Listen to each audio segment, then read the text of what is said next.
secondly, to know about the legal implications of having a for-profit idea attached to a non-for-profit. So it's quiet enough, we can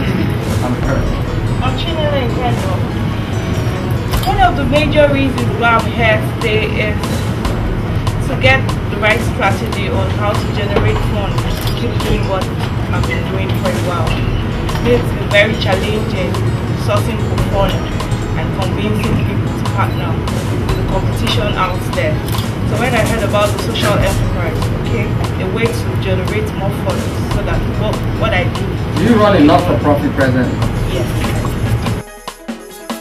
I've been into the NGO world for about 5 years now, and the truth is the things I've learned today are so important, especially talking about how technology directly affects what we do as social entrepreneurs.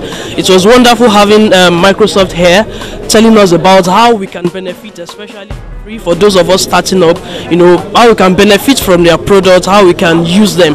And much more important is the fact that we have examples of people who have come here, people who have done something in the areas we are just starting, people who are successful. It kind of gives us courage, it kind of encouraged me that what I've been doing is not a waste of time.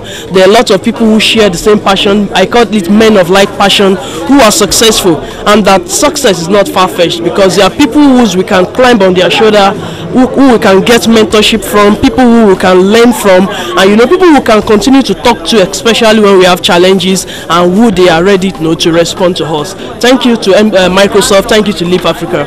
Thank you.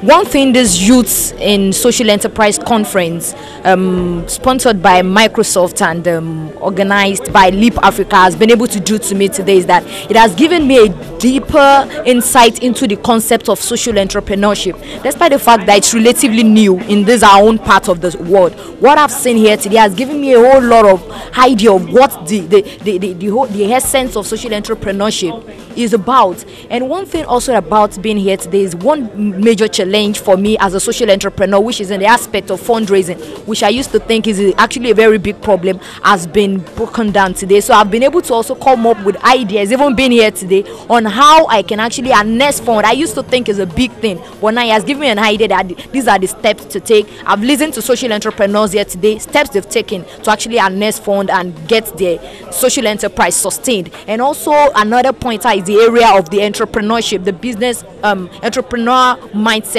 of the social entrepreneur. And basically those are the things majorly I've been able to achieve being here today. So it's been worth the investment of my time. Thank you.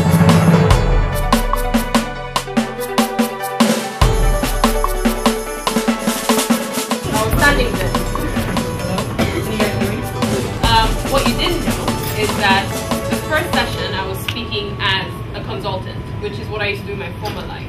And like I mentioned, I have worked in the non-profit sector for quite some time, both in the US but also in Nigeria. And I am Nigerian.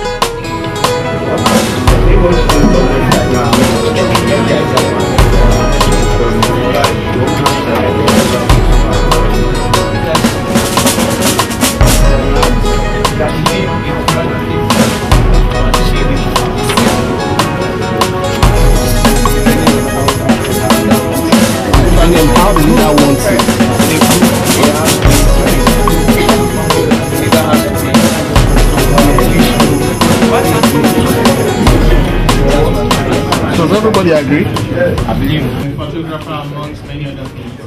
I'm a member of the Lagos Photo Walk Group, where a team of photographers will go on the street and they take pictures. And in the course of doing that, I go back home reviewing my pictures, and I discovered that we tend to capture a lot of social issues. And from there, I started thinking of the concept called photography for change. Take for instance, this was taken at Surulere. This is a kid on the street.